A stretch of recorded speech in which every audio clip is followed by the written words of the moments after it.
Au plaisir de vous informer, bonsoir à tous, bienvenue. Voici pour vous les titres du journal. Un homme âgé d'une cinquantaine d'années a été froidement assassiné dans la nuit du 24 décembre à Manéa, dans la préfecture de Koya. Selon les proches de la victime, deux hommes inconnus ont escaladé le mur avant de faire des tirs de sommation à l'intérieur de la maison. Les produits guinéens ont-ils un avenir devant eux? Oui, répond une promotrice de l'agrobusiness. En dépit de la concurrence féroce des produits importés, il y a des Guinéens qui tentent de résister et même exporter ce que nous avons de meilleur. Les détails, c'est avec Mamadou Sayo Baldé dans ce journal. C'est tout pour les titres. Bienvenue à tous. Les travaux sur les voiries de Kouroussa et Sigiri avancent comme prévu. Les entreprises sont dans le délai contractuel. Le niveau d'avancement des travaux est de 50%. Dans l'ensemble, les citoyens saluent cette avancée et invitent l'État à poursuivre cette politique de désenclaver les voiries urbaines de l'intérieur du pays. Mamadou Kalisso, Abou Kouriakouma. Les 15 km de voiries urbaines de Kouroussa sont répartis en 32 tronçons.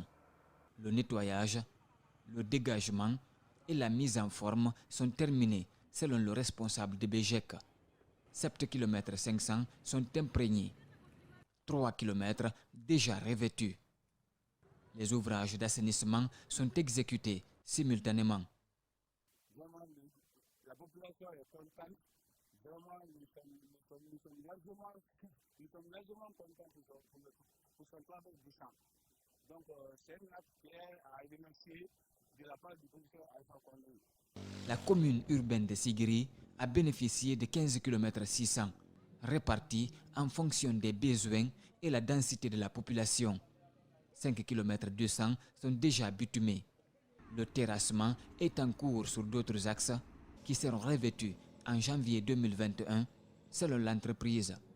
La priorité a été donnée aux axes qui étaient impraticables pendant les grosses pluies. Pendant les saisons pluvieuses, la route a été complètement impraticable. Mais aujourd'hui, grâce aux bonnes œuvres du président de la République, la population de Sigiri est très fière de lui. Déjà, la circulation est très facile. D'ici à Danka, franchement, les citoyens ne peuvent que saluer cette œuvre salvatrice du président de la République. Au même moment, des travaux de pavage de 20 km sont en cours à Sigiri. Un accusé a été condamné jeudi par le tribunal de première instance de Kindia à 20 ans de réclusion criminelle pour vol à main armée, détention illégale d'armes légères. Madiou So, alias Malal, a été présenté par le tribunal comme étant le cerveau moteur des coupeurs de route de Kindia. Il a condamné Madiou So à lui payer la somme de 42 millions de francs guinéens à titre principal et 50 millions à titre de dommages et intérêts. Le reportage d'Abouakar Silla.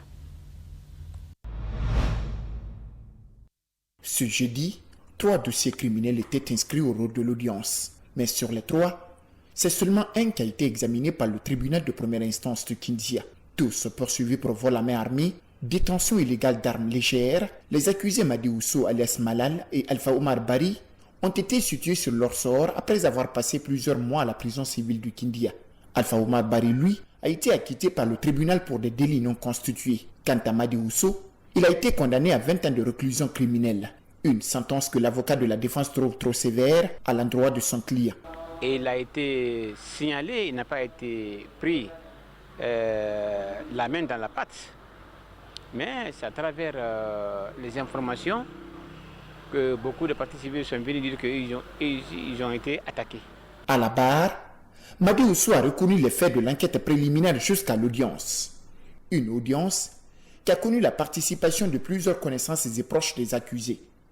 Mais dans les jours à venir, l'avocat de la défense compte interjeter appel afin que le droit soit dit dans cette affaire. La décision est rendue en le condamnant à 20 ans. Nous allons relever appel contre cette décision et nous allons partir devant la cour d'appel de Conakry pour développer nos moyens de plus. Représentant le ministère de l'Action publique à l'audience, le procureur de la République près le TPI de Kindia n'est pas passé dans le dos de la cuillère pour son combat contre le grand banditisme dans sa juridiction. Toutes les fois que des présumés criminels seront déférés au parquet de Kindia, nous serons impitoyables à leur égard. Pour l'heure, les 2 autres dossiers criminels sont en cours d'examination au TPI de Kindia. Et dans les jours à venir, les verdicts de ces derniers tomberont aussi. Un homme âgé d'une 50aine d'années a été froidement assassiné dans la nuit du 24 décembre à Manéa, dans la préfecture de Koya, je vous le disais. Selon les proches de la victime, 2 hommes inconnus ont escaladé le mur avant de faire des tirs de sommation à l'intérieur de la maison où ils ont infligé des bastonnades au père de famille avant de lui ôter la vie. Ali Badara Kamara, Ibrahima Souri Souma. Lucie Rabat et son mari ont reçu une visite inopinée des inconnus dans la nuit du jeudi à Manéa, une sous-préfecture de Koya. Le crépitement des balles dans leur cuisine a soudain coupé leur sommeil. Les visiteurs, selon les témoignages, ont pris le contrôle du domicile en proliférant des menaces. S'en est suivi alors le drame. Tout d'un coup, ils ont trimballé mon mari dans la chambre des enfants. Ils ont commencé à le frapper. Donne-nous l'argent, donne-nous l'argent. Et j'avais 1 million. J'ai donné, dit, prenez les 1 million avec les téléphones. Il dit non, on ne veut pas de téléphone, on veut juste l'argent. Il dit, retenez l'argent. Alors j'ai pris l'argent, je les ai remis, ils ont pris. Dès que je demande pardon, dès que je les fixe pour leur demander pardon, ils me giflent. Ils m'ont giflé plus de 4 fois. Et quand ils me giflent, c'est les gifles très fort que je perds même la vision. Mon fils de 7 ans a supplié, tonton, ne tuez pas mon père. Tout d'un coup, on a entendu un grand bruit, paf, ils l'ont tiré. Aussitôt, mon mari s'est abaissé, il est tombé. Josten Loua a été juste là le gestionnaire de l'imprimerie catholique de Guinée et un agent du ministère de la Culture, des Sports et du Patrimoine historique. Il a participé à plusieurs impressions des différents rapports nationaux sur la réconciliation nationale. Je suis restée là avec le corps de mon mari, avec mes enfants autour du corps de mon mari dans la chambre à 2 heures dans les bancs. Il était maintenant 2h30 comme ça. Ils ont pris tous mes téléphones. Je n'ai même pas de comment appeler quelqu'un que mon mari a décidé. 2 jours après l'assassinat, les impacts des balles sont encore visibles sur le mur. Aux dernières nouvelles, nous avons appris que certains membres de la famille seraient sous l'audition pour des fins d'enquête. Reportage signé Ali Badara Kamara et Ibrahima Souma. Le mouvement syndical cherche toujours des alternatives pour se réconcilier. Ce samedi, ils étaient une centaine réunis autour du SNE, Syndicat national de l'éducation. Son secrétaire général, d'ailleurs, en a profité pour présenter le bilan des 2 ans de sa structure. Il invite donc tous ses camarades à une solidarité pour répondre aux aspirations des enseignants. Djibril Ba, Sadouba. Le syndicat national de l'éducation marque une pause et réfléchit sur son parcours. Convaincu du combat mené depuis 2 ans dans l'accompagnement des apprenants et des encadreurs en difficulté, Pépé Balamou se dit satisfait des résultats. Mais il y a, dit-il, une chose qu'il faut rapidement résoudre. Il est temps que nous sortions de nos égos, de nos guerres de leadership, de nos guerres de représentativité, pour voir en face l'intérêt des enseignants qui sont nos mandats, qui ne demandent pas la couleur de peau, la religion, l'ethnie ou la couleur politique d'un syndicat, mais qui ont besoin tout simplement de voir leurs conditions de vie et de travail améliorées. Des centaines de personnes sont venues de l'intérieur pour tirer des leçons de 2 ans de lutte syndicale avec le SNE. Sans oublier des responsables syndicaux. Ces derniers s'inscrivent dans le même registre avec Balamou. Ils veulent une révolution dans le mouvement syndical. N'est pas syndicaliste qui le veut, c'est qui le peut. Nous pensons que le SNE peut être l'un des meilleurs ou l'une des meilleures structures au niveau du système éducatif. Est-ce que c'est cela la vocation d'un syndicat? Je crois que non. Il va falloir faire un examen de conscience pour que dorénavant, que nous nous donnions la main et que nous travaillons Le représentant du ministre de l'Éducation apprécie l'initiative. Il montre son adhésion, puis explique que bientôt certaines réformes seront effectives, notamment la digitalisation du système éducatif. Je vous encourage de continuer la lutte et comme pour rejoindre le secrétaire général de la centrale, agissez ensemble dans une unité syndicale. C'est ce qui peut nous amener des résultats et de grands résultats dans le système éducatif. Ces moments restent une grande retrouvaille entre les leaders syndicaux. Mais il y a eu de grands absents tels qu'Aboubacar Souma, Abdoulaye Sow et autres. Un incendie est survenu dans la matinée d'hier vendredi à Tombolia, dans la commune de Mototo. Une maison et son contenu sont partis en fumée. Pas de perte en vies humaines, mais de nombreux dégâts matériels ont été enregistrés. Le reportage est signé Yene Bemba, Koulibaly et Ibrahim Souma. Il était 17h30 quand les flammes se sont déclarées dans la famille Bangoura. Selon une des victimes, le feu a été maîtrisé vite grâce à l'intervention du voisinage qui a usé des moyens dont il dispose. Pas de perte en vies humaines, pas de blessés, mais les dégâts enregistrés sont énormes. Peur de mon lit, j'ai pris Dieu, c'est un dégât matériel. Je n'ai pas eu la perte en vies humaines. Mais le plafond de ma chambre, tout est brûlé. Lavabo, chauffe-eau, mon lit, toutes mes chaises, ma télévision, tout est parti. Mes habits, mes tenues militaires, mes tenues civiles, aucun. Désemparé de la situation, ce sinistré précise l'origine de l'incendie. L'origine de cet incendie est un coup de circuit. 48 heures, nous n'avons pas eu le courant. Le courant est venu subitement. C'est suite à cette force de courant qu'il y a eu cet incendie. J'ai pu demander le secours de l'armée, de mon corps d'origine. C'est comme ça. L'assistance de mon corps d'origine, l'état-major général des armées, et à l'ensemble de mes chefs. Les cas d'incendie deviennent récurrents dans la capitale guinéenne. Face à cette réalité, la population invite les agents de l'électricité de Guinée à éviter les délestages. Les produits guinéens ont-ils un avenir devant eux? Oui, répond la directrice générale de Kimus Serl.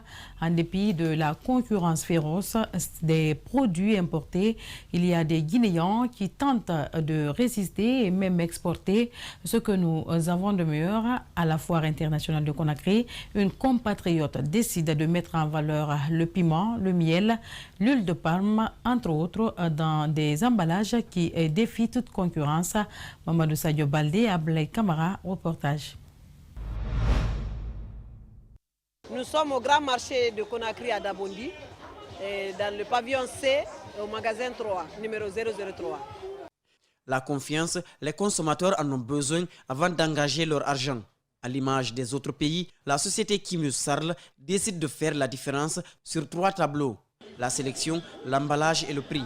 La sélection d'abord du produit, on veille sur ça. L'emballage, on veille sur ça, mais en même temps, on accepte de vendre au même prix que le marché, pour éviter que les consommateurs ne regardent que le produit et qu'ils ne soient pas capables de consommer. Les produits guinéens ne souffrent d'aucune suspicion. Ils sont naturellement doux, il suffit d'une organisation pour les mettre en valeur. La directrice de Kimus possède des équipes sur toute la chaîne de production. Vous avez aussi les fonio, nous avons aussi le soumara, c'est-à-dire les céréales et les épices guinéens. En un mot, nous valorisons tout, nous mettons tout en bouteille et nous les préparons très bien. Nous avons des femmes à l'intérieur du pays qui sont chargées de ça. Les produits ne sont pas nouveaux chez les consommateurs. La différence se joue dans les emballages et la conservation. Après visite, certains clients sont conquis. En Guinée, nous avons tendance de ne pas connaître ce genre de produits comme ça, la manière, parce que tout ce que nous avons, on importe. Mais cette fois-ci, avec les bouteilles qu'on a, des boîtes qu'on a, il faut innover à mettre à conserver des produits à partir de là. Donc tout ça, c'est des produits locaux, tout ça, c'est de façon naturelle, artisanale, donc qu'il faut encourager. Désormais, l'une des ambitions de la société Kimus consiste à aller à la conquête des marchés internationaux. Et en plus, dans le court délai, nous allons commencer, si ce n'était même pas à cause du Covid, nous avons l'intention d'exporter et pour montrer au monde entier ce que Dieu a pu donner à la Guinée.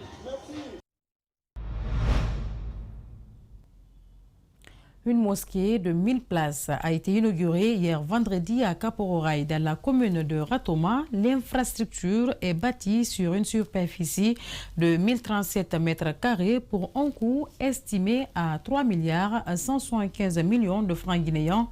L'initiative est d'un opérateur économique qui réside donc dans le quartier depuis plusieurs années.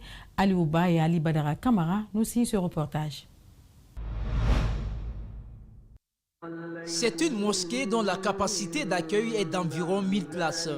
Cet espace de haute portée spirituelle a bénéficié de matériel moderne. À l'intérieur, tout y est pour s'acquitter sans difficulté de son devoir religieux.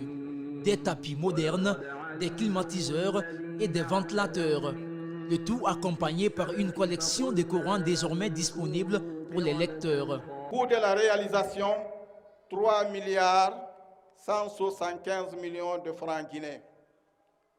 À l'extérieur, 15 robinets sont fixés et 7 toilettes sont aménagées pour les fidèles croyants de ce quartier. À cela s'ajoute une salle de réunion et une morgue. Et je souhaite que ceux qui ont contribué à cette rénovation puissent bénéficier de ces avantages. Nous sommes sûrs que les gens de cette contrée vont s'adonner à l'entretien comme ils se sont adonnés à la reconstruction de cette mosquée.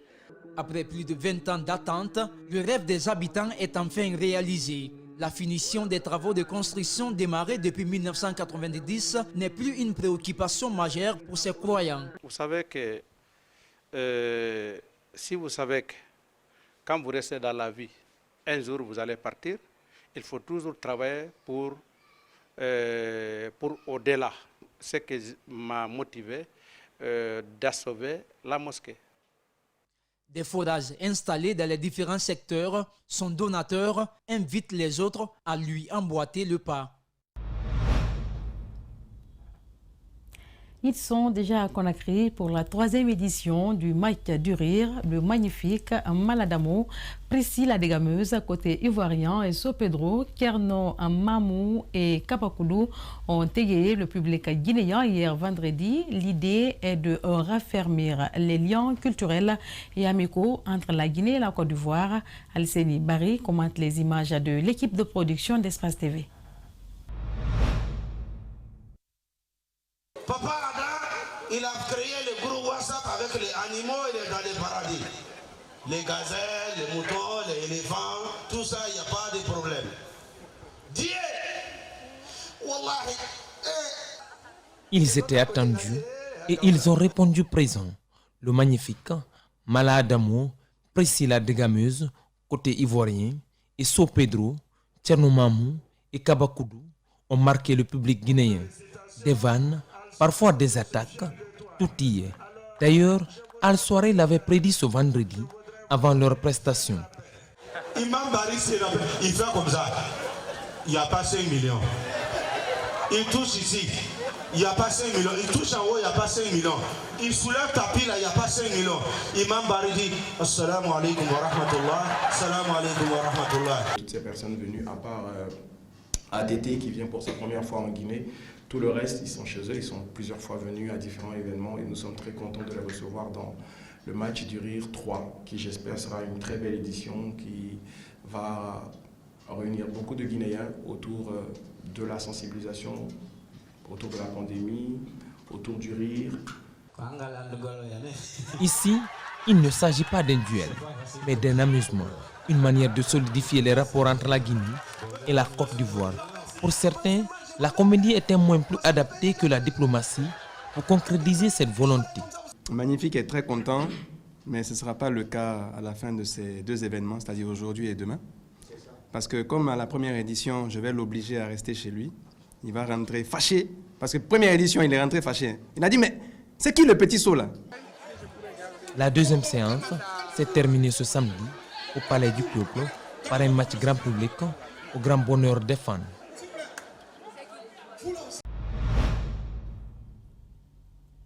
Et c'est ce télémandeur qui met fin à ce journal réalisé par Mamadou Sadio Baldé. Merci à toute l'équipe technique dirigée par Nalaï Sidibé, Abouakar Foté Souma et Lamine Sidibé. Grand merci à vous de l'avoir suivi. Bonsoir.